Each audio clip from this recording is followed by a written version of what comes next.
Olá pessoal, boa noite. Faz tempo que a gente não se fala, né, gente?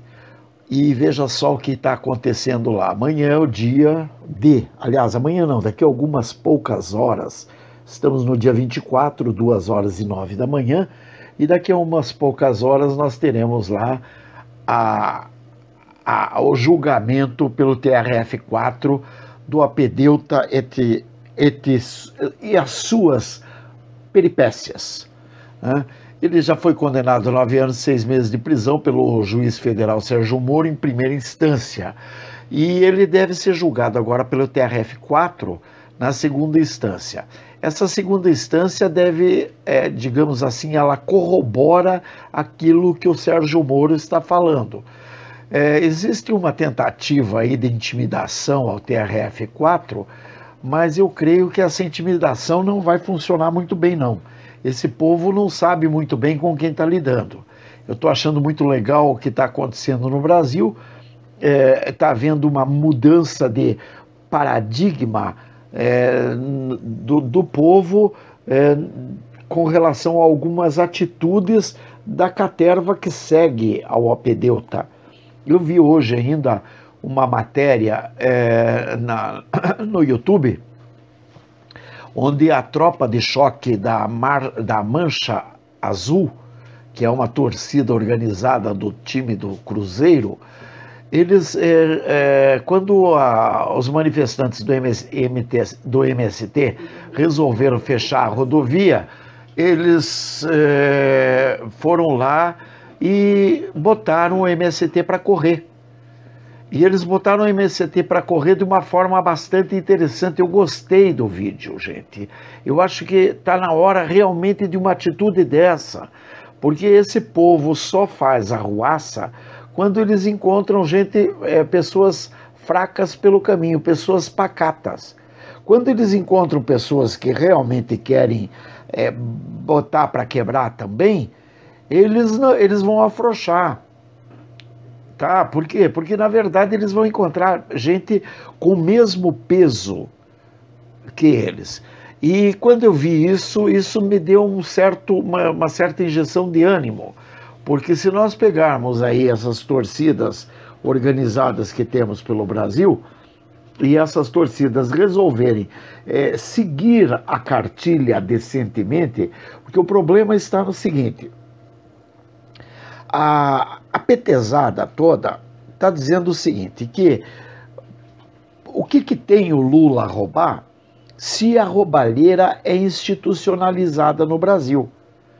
Eles só não entenderam uma coisa, que ao que consta, inclusive historicamente falando, o PT foi eleito porque ele não iria fazer o mesmo dos outros. Mas pelo jeito agora, a cantilena já é outra. Não, mas ele pode fazer porque todo mundo faz. Então, quer dizer, eles realmente são bandidos. Porque eles admitem, inclusive, a bandalheira que eles vêm fazendo. Eles só não estavam admitindo com o intuito de passar uma imagem de bons meninos para a mídia. Só que chegou num ponto que eles já não têm mais o que fazer. A própria turma da tropa de choque do Lula, seus advogados, o Zanin e mais uns dois lá, que são a caterva dele lá, essa tropa de choque resolveu pedir arrego e assumir que havia uma irregularidade de corrupção naquilo tudo que o Lula teria feito. Mas eles fizeram isso também por quê? Porque aquele crime de corrupção teria que vencer em 6 anos. Em tese, o Lula teria praticado os atos de corrupção até 2009. 2009 para 2017, passaram-se já mais de 6 anos depois do crime cometido, em tese. Só que eu creio que a justiça vai se apegar ao seguinte: o crime em si pode ter sido começado em 2009, mas ele teve continuidade. Ele não acabou simplesmente ali, primeiro. Segundo, a locupletação através do erário, ela foi continuada, ou seja, ele continuou recebendo dividendos por conta daquilo que ele recebeu como propina. Ora, uma vez que você continua tendo aquele dinheiro está te rendendo, aquele dinheiro é oriundo de crime, consequentemente é um crime sobre outro crime. Eu não creio que a justiça vá deixar barato, simplesmente não. Tá? Então eles só estão se enrolando cada vez mais. E é bom a gente ver homens como o Sérgio Moro e o Deltan Dallagnol. E agora também o João Pedro Gebran, o Leandro Poulsen, o Vitor Laus, que são os que vão compor a mesa dessa 8ª turma do TRF4 que vão julgar esse caso. Bom, além disso, nós temos aí, temos que ver que esse caso ainda é só o triplex no Guarujá. Não é mais nada, não tem aí ainda não tem o enriquecimento ilícito dos filhinhos, de mamãe, né? E outras coisas que esse canalha vem fazendo. Não tem o fato da Marisa Letícia ter falecido e ter deixado uma herança de 12 milhões de reais. Ora, uma mulher que não trabalhava, que não fazia absolutamente nada, e ela tem uma herança de 12 milhões de reais para deixar, está na cara que a mulher era laranja de alguém. Até onde vai o conhecimento geral, ela só poderia ser laranja do próprio apedeuta. E ainda tem mais um detalhe fundamental aí, que eu creio que vai estourar rapidinho, que é o fato da Marisa ter morrido lá, e o caixão dela, simplesmente, o corpo foi cremado imediatamente, e ninguém viu o corpo, e enfim. Então, tudo indica que Marisa Letícia não morreu. Marisa Letícia está bem viva em algum lugar, esperando a poeira baixar para que ela possa aparecer. Talvez até com outro nome, não interessa. Mas Marisa Letícia até tá cheirando que está viva esse bicho, em algum lugar. E ela está viva porque ela simularam a morte, por quê? Porque ela não aguentaria passar pela prisão. Ela iria entregar até a 3ª geração dela.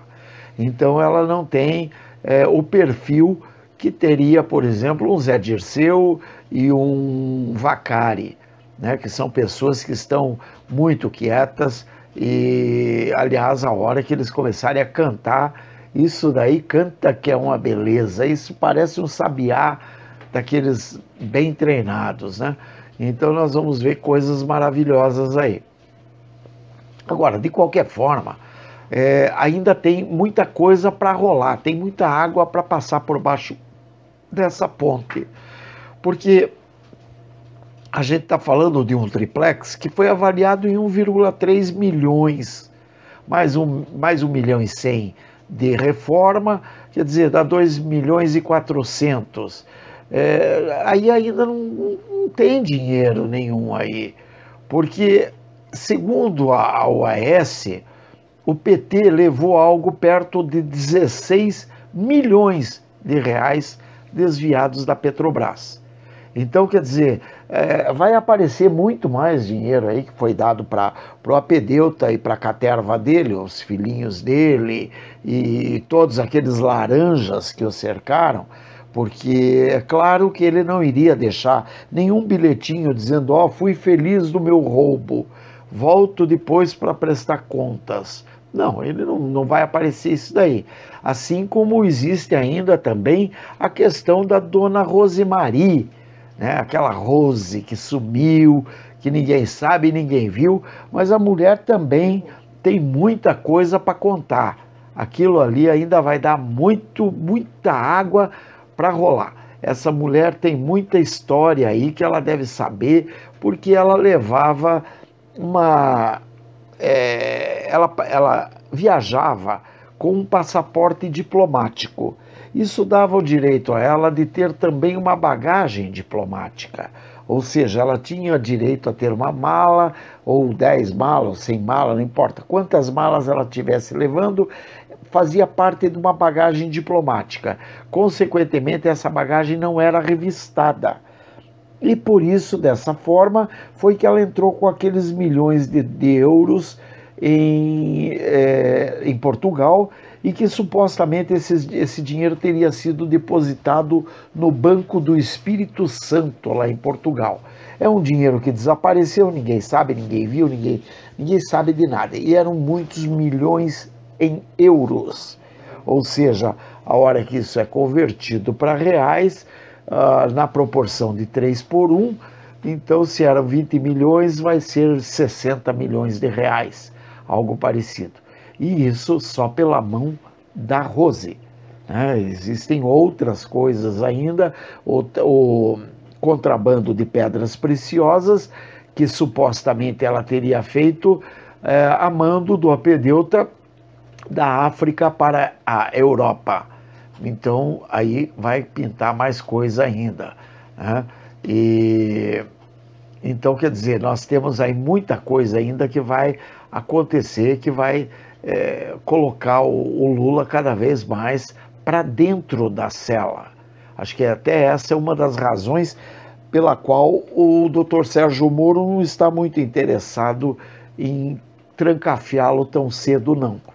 Ele não me parece ser uma condição necessária a colocar o indivíduo atrás das grades.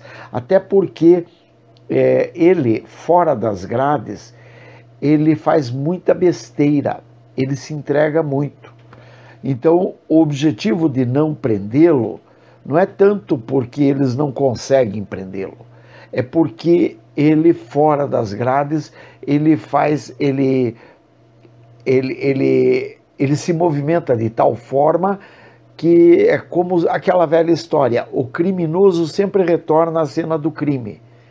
E eu creio que é mais ou menos por aí que está caminhando a força-tarefa, o serviço de investigação da força-tarefa da Lava Jato. Bom, gente, a priori é isso.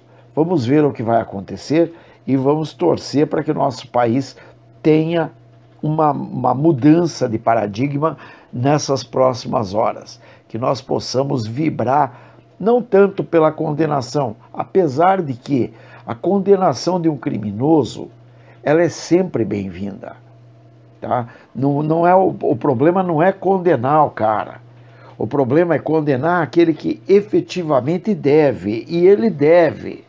É como a história do Sérgio Cabral.